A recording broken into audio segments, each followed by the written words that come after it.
சுதந்திரம் என்பது வெறும் ஆசையால் அல்லாமல் வலிமை, கடின உழைப்பு, நீதி ஆகியவற்றால் உருவாக்கப்படுகிறது என பிரதமர் நரேந்திர மோடி தெரிவித்துள்ளார்.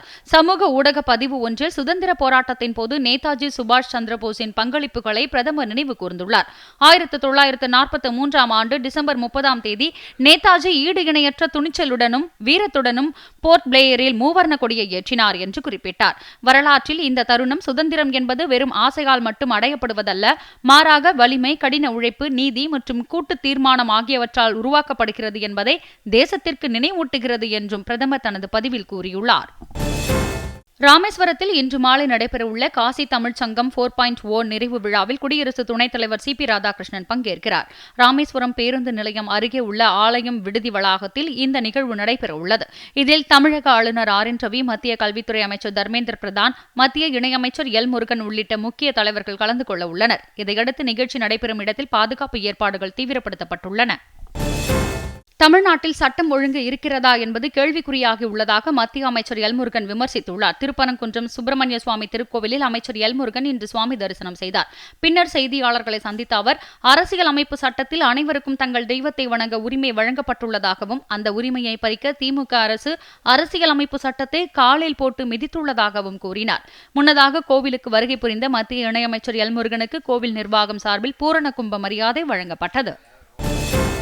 கேரளாவின் ஆலப்புழா மாவட்டத்தில் பறவை காய்ச்சல் நிலவரத்தை கட்டுக்குள் கொண்டுவர கடுமையான நடவடிக்கைகள் எடுக்கப்பட்டுள்ளன. புனேயில் உள்ள தேசிய வைராலஜி நிறுவனத்திற்கு அனுப்பப்பட்ட மாதிரிகளின் முடிவுகளுக்கு பிறகு ஒரு அவசர கூட்டம் கூட்டப்பட்டு கட்டுப்பாட்டு நடவடிக்கைகள் உடனடியாக தொடங்கப்பட்டன. நோய் தொற்றின் மையப்பகுதியிலிருந்து 1 கிலோமீட்டர் சுற்றளவில் உள்ள கோழிகளை அழிக்குமாறு உத்தரவிடப்பட்டதை தொடர்ந்து 2 நாட்களுக்குள் சுமார் 28,000 கோழிகள் அழிக்கப்பட்டன. இதற்கிடையில் பாதிக்கப்பட்ட பகுதியிலிருந்து 10 கிலோமீட்டர் சுற்றளவிற்குள் கோழி விற்பனை மற்றும் நுகர்வுக்கு தடை விதிக்கப்பட்டுள்ளதாக ஆலப்புழா மாவட்ட ஆட்சியர் அறிவித்துள்ளார். வட மாநிலங்களை கடும் குளிர் வாட்டி வதைக்கும் நிலையில் தலைநகர் தில்லியில் மோசமான வானிலை காரணமாக 118 விமானங்கள் ரத்து செய்யப்பட்டுள்ளன. ரயில் போக்குவரத்தும் பாதிக்கப்பட்டது. தில்லி நோக்கி செல்லும் 20க்கும் மேற்பட்ட ரயில்கள் 3 மணி நேரத்திற்கும் மேலாக தாமதமாக இயங்குகின்றன. இதேபோல் மோசமான வானிலை காரணமாக விமான போக்குவரத்தும் பாதிக்கப்பட்டுள்ளது. தில்லி விமான நிலையத்தின்படி பனிமூட்டமான வானிலை மற்றும் குறைந்த பார்வைத்திறன் காரணமாக இன்று 118 விமானங்கள் ரத்து செய்யப்பட்டுள்ளன. பயணிகள் விமான நிலவரத்தை முன்கூட்டியே சரிபார்க்கவும், சம்பந்தப்பட்ட விமான நிறுவனங்களுடன் தொடர்பில் இருக்கவும் விமான போக்குவரத்து அமைச்சகம் வலியுறுத்தியுள்ளது. சரியான நேரத்தில் விமான தகவல்களை வழங்குதல், தாமதமான பயணிகளுக்கு உணவு வழங்குதல், விமானங்கள் ரத்து செய்யப்பட்டால் மீண்டும் முன்பதிவு செய்தல் அல்லது பணத்தை திரும்ப வழங்குதல் மற்றும் உடனடி குறைதீர்ப்பு உள்ளிட்ட பயணிகளுக்கான வசதி விதிமுறைகளை விமான நிறுவனங்கள் கண்டிப்பாக பின்பற்ற வேண்டும் என்றும் அந்த அமைச்சகம் அறிவுறுத்தியுள்ளது. சென்னை சென்ட்ரல் ரயில் நிலையத்தில் இருந்து விமான நிலையத்திற்கு கோயம்பேடு வழித்தடத்தில் இயக்கப்படும் நேரடி மெட்ரோ ரயில் சேவை தொழில்நுட்ப கோளாறால் தற்காலிகமாக நிறுத்தப்படுவதாக அறிவிக்கப்பட்டுள்ளது. கோயம்பேடு வழித்தடத்தில் வரும் பயணிகள் ஆலந்தூர் மெட்ரோ ரயில் நிலையத்தில் இறங்கி நீல வழித்தடத்துக்கு மாறி விமான நிலையம் நோக்கி பயணிக்கலாம் என தெரிவிக்கப்பட்டுள்ளது.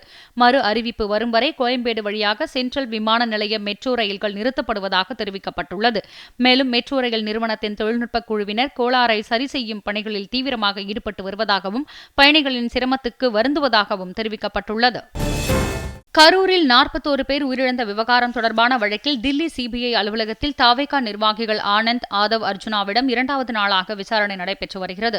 கரூரில் கடந்த செப்டம்பர் 27 தாவேகா தலைவர் விஜய் நடத்திய மக்கள் சந்திப்பு கூட்டத்தில் நெரிசலில் சிக்கி 41 பேர் பலியாகினர். இந்த சம்பவம் குறித்து CBI விசாரணை நடத்தி வருகிறது.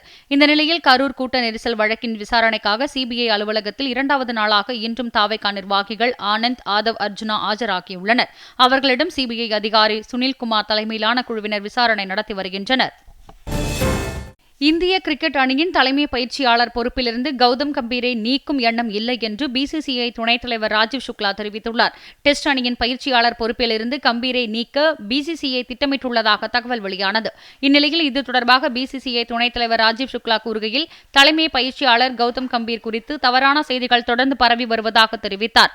ஆனால் பயிற்சியாளர் பொறுப்பிலிருந்து கம்பீரை நீக்கும் திட்டமில்லை என்று கூறிய அவர், இதுகுறித்து BCCI தலைவர் தேவஜித்தும் ஏற்கனவே தெளிவுபடுத்திவிட்டார் என்றும் கூறினார்.